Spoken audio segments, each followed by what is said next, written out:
Bonjour. Dans cette vidéo, nous allons voir comment on peut insérer des modules d'entrée-sortie d'automates programmables industriels dans votre dessin sur AutoCAD Electrical. En fait, le logiciel vous permet de générer des centaines de modules d'entrée-sortie d'API selon la demande. Donc, on va pouvoir spécifier le fabricant, le modèle, la série, ainsi de suite. Puis, il vous permet d'utiliser plusieurs styles graphiques. On va voir ça un peu plus loin. Ce qui est intéressant également, c'est que les modules vont s'adapter automatiquement à votre dessin. Donc, ils vont s'adapter à l'écartement des barreaux de votre diagramme ladder. Puis, le module peut même être coupé en deux parties au plus pour être mis au niveau de deux sections de votre dessin ou même au niveau de deux feuilles différentes de votre dessin. Donc, nous allons commencer par insérer les numéros des lignes comme d'habitude.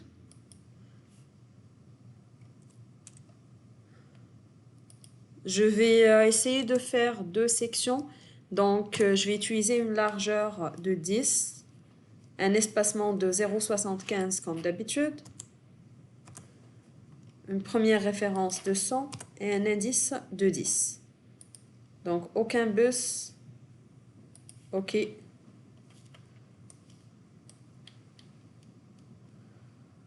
Puis, on insère le numéro de ligne ici. Maintenant, on va insérer le diagramme ladder. Donc, de la même manière, on va prendre 10. On n'a pas besoin des indices. Et on va dessiner les barres.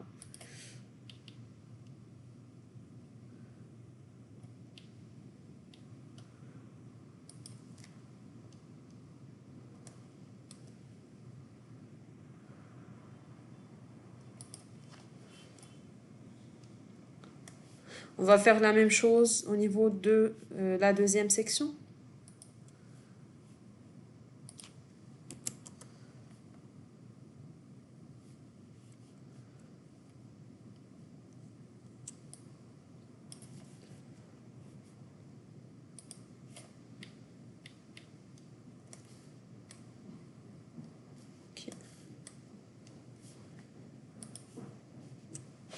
Donc, on va commencer à 350.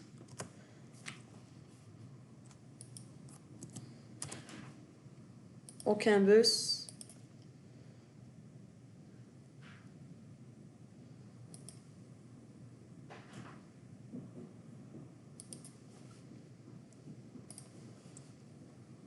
Et maintenant, aucun indice.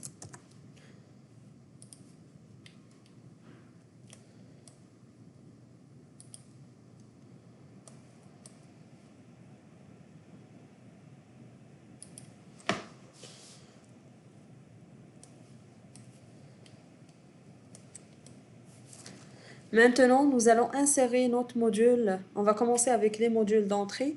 Donc, nous allons insérer notre module d'entrée. Vous avez le choix des fabricants dans la section API. Moi, je vais choisir celui avec lequel on travaille au cégep si on utilise l'automate Allen Bradley. Donc, dans la section API, on va choisir Allen Bradley, puis 1769.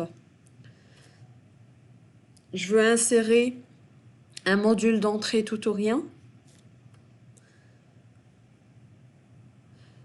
Et je vais prendre 1769 EQ16. Au niveau du style graphique, comme je vous ai dit dans la première vidéo, on va prendre soit le deuxième ou le troisième style. Vous pouvez vous amuser à tester les autres, mais le premier, par exemple, n'est pas très clair lors de l'impression. Ça va vous afficher les adresses à l'intérieur et ça ne sera pas vraiment lisible. Donc, on va utiliser, par exemple, le deuxième style graphique, l'insertion du module verticalement. Je vais garder l'échelle 1. OK. Puis faites attention à cette étape. Insérez le module en mettant la croix sur une des lignes. Au niveau de l'espacement, je veux créer quand même de l'espacement entre deux entrées consécutives de mon module. Donc, au lieu d'avoir 0,75, je veux doubler. Je vais juste cliquer sur la flèche ici, puis vous allez voir qu'on a 1,5 qui s'affiche. Si vous voulez tripler l'espacement, vous allez voir 2,25. Donc, on va choisir 1,5. Et à ce moment-là, vous avez le choix entre insérer le module en entier ou bien autoriser les espacements et coupures. Ça veut dire quoi? Ça veut dire qu'on va autoriser que le module va être coupé à un certain moment. Donc, par exemple, on peut le couper sur 2 morceaux et avoir 8 entrées au niveau de chacun des morceaux. On va faire l'insertion. On va insérer tout, mais à ce moment-là, je vais garder espacement de 0,75 pour l'avoir entièrement au niveau d'une section. Donc, au niveau de insérer tout, là, vous spécifiez l'emplacement du module. Donc, est-ce que c'est premier module, deuxième, troisième, ainsi de suite. Donc, on va mettre l'emplacement 1 au niveau du rack. Puis, vous pouvez spécifier l'adresse de début. Vous pouvez choisir une adresse parmi celles qui existent déjà au niveau des inputs et au niveau des outputs, comme vous pouvez mettre votre propre adresse. Donc, je vais prendre l'exemple ici. Je vais mettre I0. Si vous avez d'autres modules déjà créés dans votre projet, vous pouvez appuyer sur la liste et utiliser une forme des adresses qui est déjà utilisée dans votre projet. Donc, on va cliquer sur OK. Puisque là, j'ai utilisé une adresse qui est différente de la liste, alors on va me poser la question de type d'adresse après I7. Est-ce que c'est octal, décimal ou hexadécimal? Donc, si je choisis octal, on va avoir après I7 l'adresse I10, ainsi de suite. Si je choisis décimal, donc après I7, on va avoir I8 jusqu'à I15. Si je choisis hexadécimal, donc on va avoir un IA après I10. Je vais prendre octal, par exemple.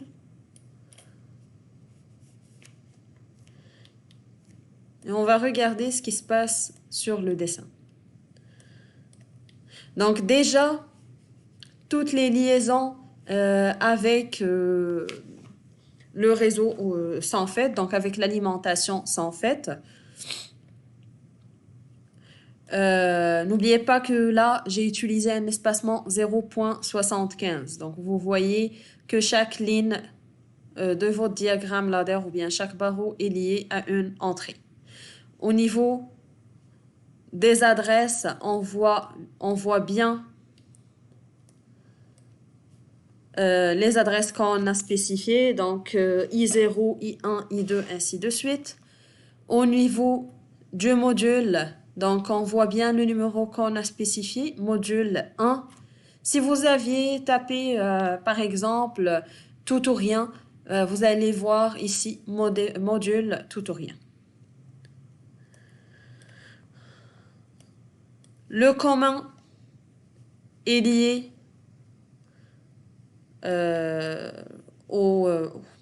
à la ligne du commun.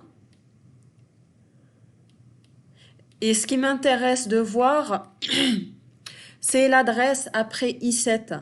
Donc, après I7, nous avons l'adresse I10. Pourquoi? Parce que nous avons choisi la base de numérotation octale. Donc à ce moment-là, une fois que c'est inséré, vous pouvez couper le reste des fils non utilisés et commencer à mettre vos entrées au niveau de la case correspondante. Nous allons insérer maintenant un module d'entrée-sortie, mais d'une manière différente. On veut le scinder en deux morceaux. Donc, le premier morceau va contenir 8 entrées, puis le deuxième va contenir 8 entrées également. Alors, on va insérer le même module. Je vais choisir le deuxième style graphique encore une fois. Puis, on va autoriser cette fois-ci les espacements et les coupures.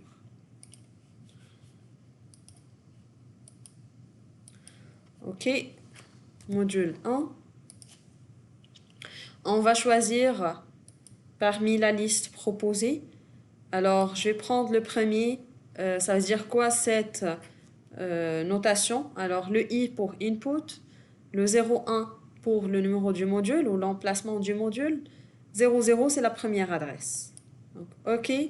On va insérer première, deuxième entrée, troisième, quatrième, cinquième, sixième, septième et huitième entrée. On va couper le module ici.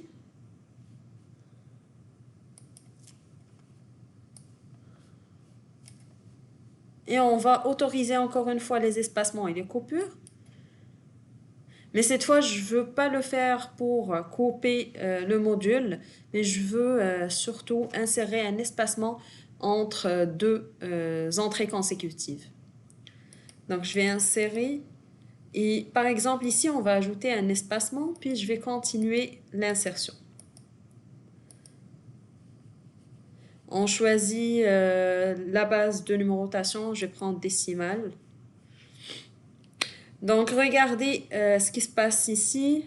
De la même manière, les entrées sont directement liées à la barre d'alimentation. Puis, au niveau des adresses, on voit l'incrémentation avec un indice de 1. Puis là, on reconnaît la base de numérotation qu'on utilise en général. Donc, après 7, on retrouve le I8, I9, ainsi de suite.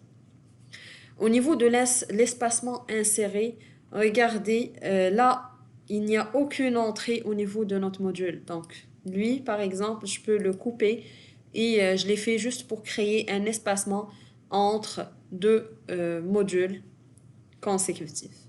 Ou bien, pardon, en deux entrées consécutives. Donc, pareil, les autres lignes, on peut les couper, ou bien les lignes non utilisées peuvent être coupées. Puis, regardez au niveau de ce module qu'on a scindé.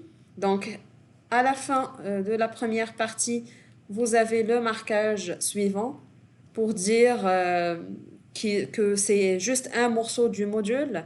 Puis, au niveau de la deuxième partie, on a le même type de marquage, mais en haut.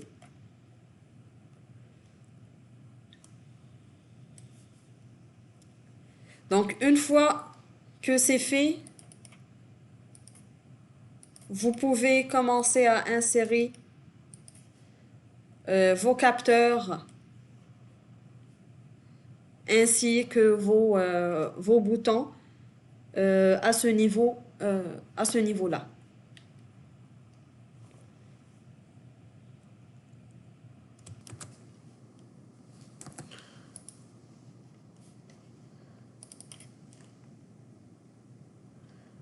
Ils vont tous être normalement ouverts, donc je vais les insérer 2 et 3.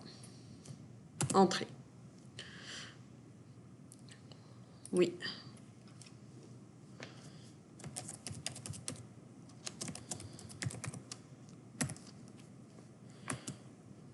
OK.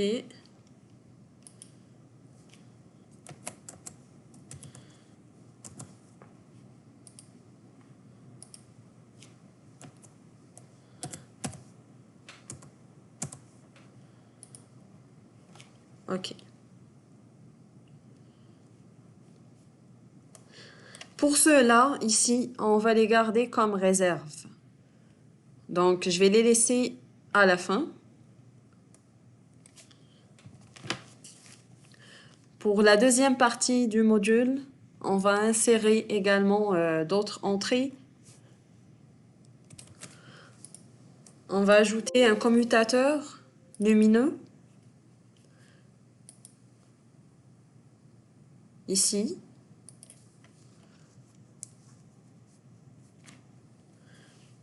Que je peux appeler auto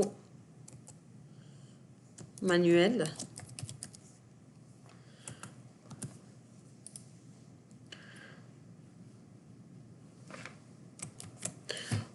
On peut ajouter également des interrupteurs différents, donc, comme l'interrupteur à pied. On va dans interrupteurs divers. Donc, je peux prendre un interrupteur à pied.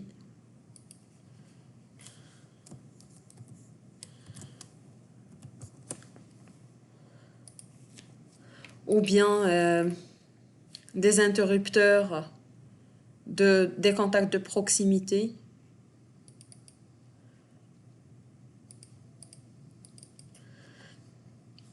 Donc, des commutateurs de proximité normalement ouverts.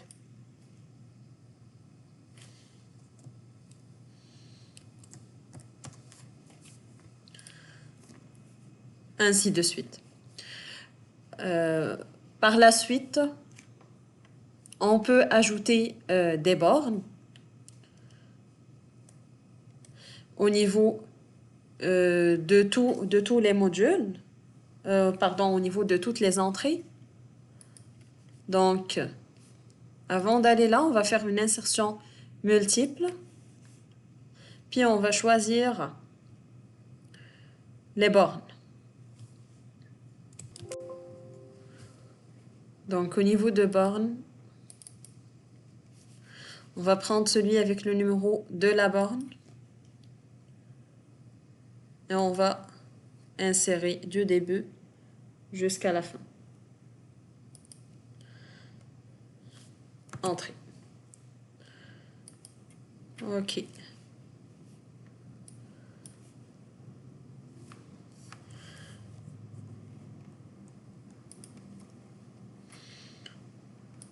Donc, on va tout conserver.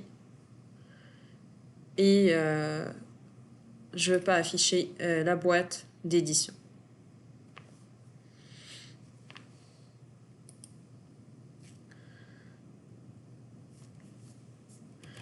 Donc, à ce niveau-là, ceux que j'ai laissés comme entrée réserve, je peux leur couper les fils excédents.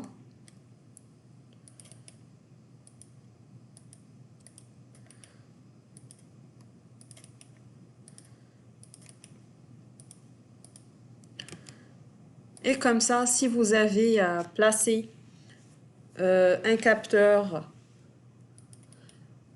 au niveau de cette entrée par la suite, ben vous allez juste l'ajouter à gauche.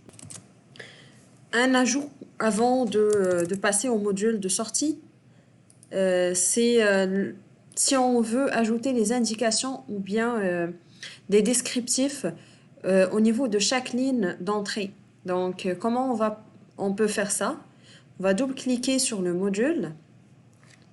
Puis, après chaque tag ou bien après chaque adresse, vous avez des lignes de description sur lesquelles vous pouvez écrire votre texte. Par exemple, au niveau de la première ligne ou bien au niveau de la première entrée, je veux marquer bouton de marche.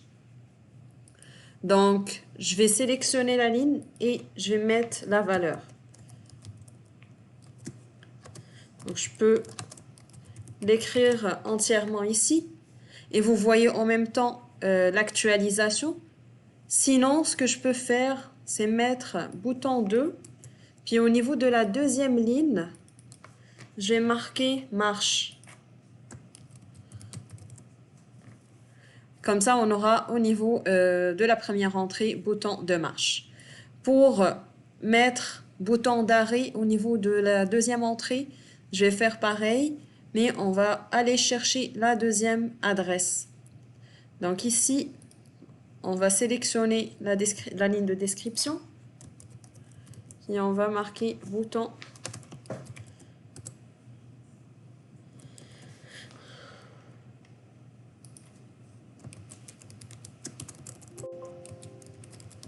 d'arrêt.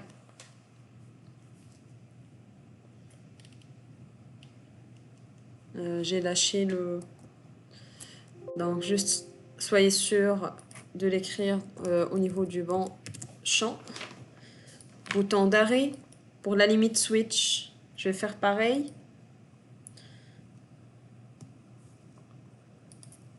Entrée.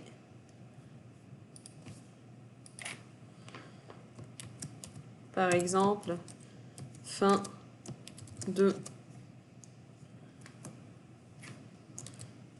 course 1. Ainsi de suite. Comme ça, vous allez avoir la signification de chacune des entrées juste à côté de l'entrée concernée.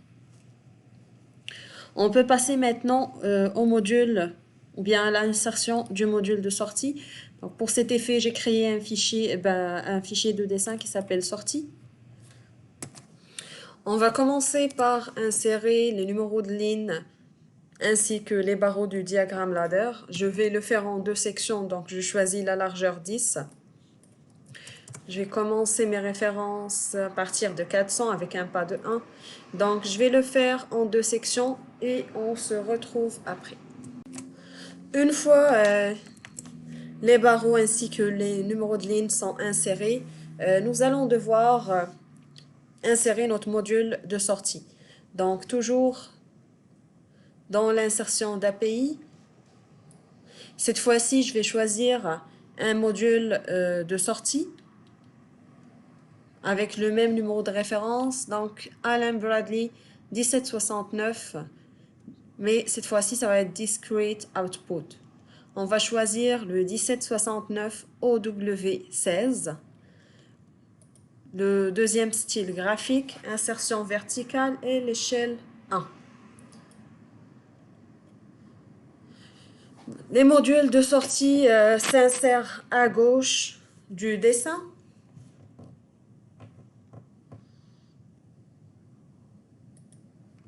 Je vais le faire en deux parties, donc je vais le scinder en deux, puis je vais choisir maintenant un espacement de 0,75 x 2.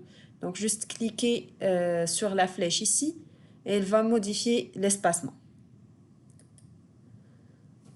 C'est un module qui est au deuxième emplacement du rack.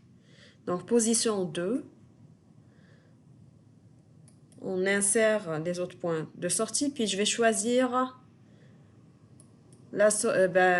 l'adressage fourni par la fenêtre de dialogue.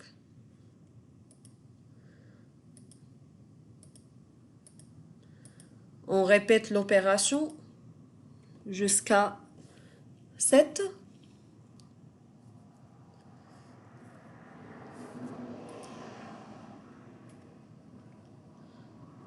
Puis on va couper le module maintenant et on va le mettre au deuxième ou bien à la deuxième section. Et à ce moment-là, je veux tout insérer. Donc, je vais mettre insérer tout.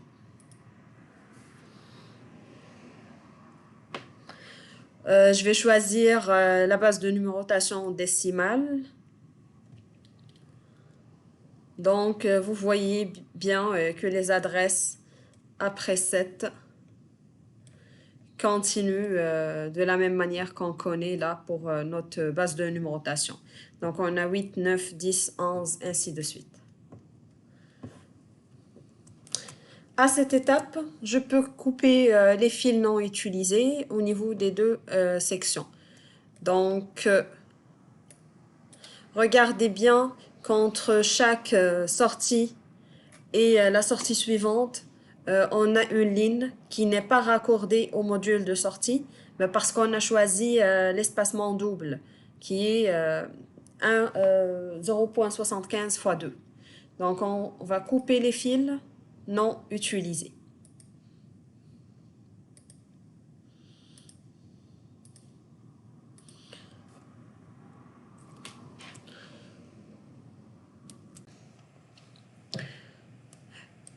Donc, en coupant les fils, j'ai remarqué que les liaisons au niveau du module de sortie ou bien de la deuxième partie n'est pas bien faite. Pas de souci, on n'a pas à refaire tout le travail, mais on va juste déplacer le module à son bon emplacement. Donc, à l'aide de l'icône de déplacement des composants, on va sélectionner déplacer le composant, pas déplacement rapide. On sélectionne le composant en question, puis on le positionne au niveau d'une ligne. Et voilà, vous voyez bien que les liaisons sont établies entre les outputs et le commun. Donc, de la même manière ici, on peut mettre nos sorties au niveau des lignes de ce diagramme ladder. Donc, en général, on va retrouver au niveau des sorties soit des bobines de relais ou bien des lampes ou des voyants. Donc, je peux mettre là.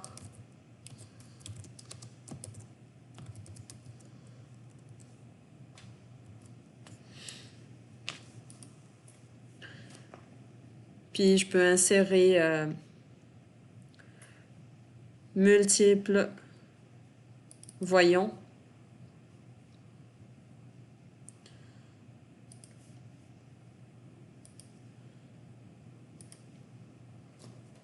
Entrée, on conserve tout.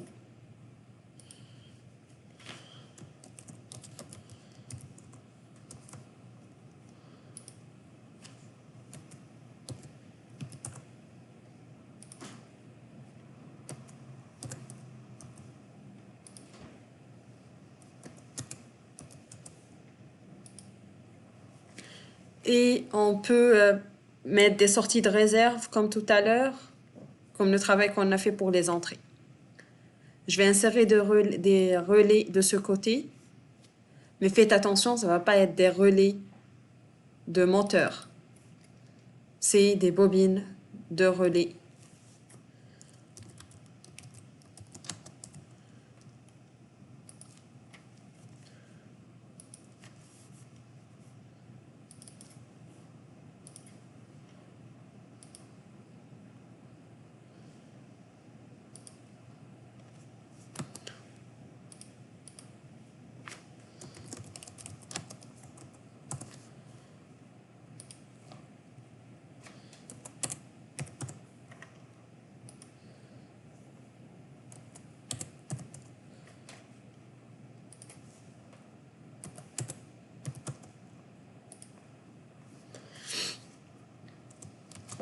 On va insérer des borniers au niveau ou bien à droite des sorties, donc à l'aide de l'insertion multiple. On va insérer des bornes avec numéro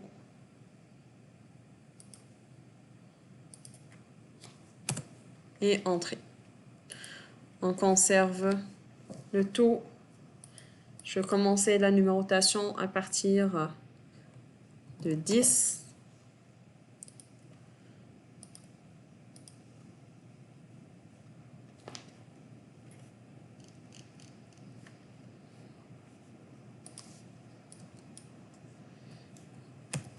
On va commencer à partir de 20.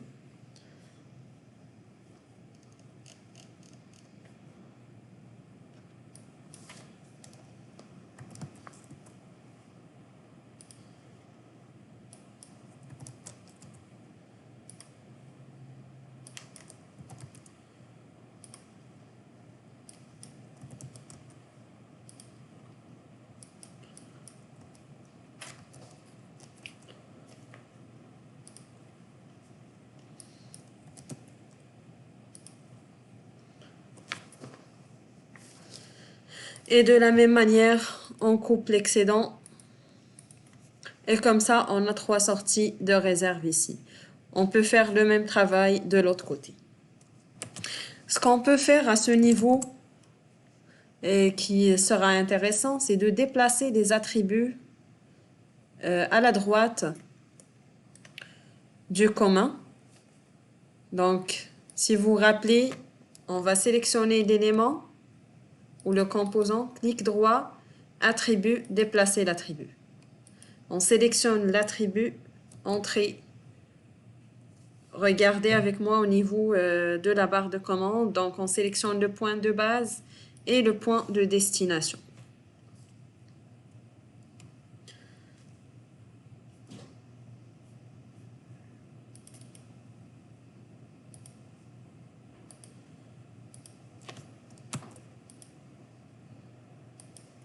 Mais si vous le faites un à un, ça va vous prendre beaucoup de temps. Donc, on peut le faire pour la totalité.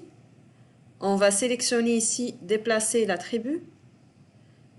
Puis, on va sélectionner tous les attributs qui nous intéressent. Vous cliquez par la suite ou bien vous appuyez sur Entrée. Vous précisez le point de départ, puis le point d'arrivée. Et comme ça, vous avez les sorties à l'emplacement, ou bien la description des sorties à l'emplacement désiré.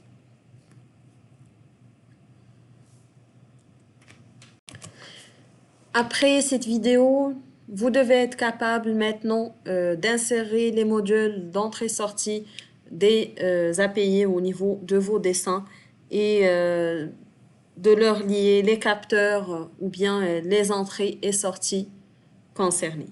Je vous remercie de votre attention.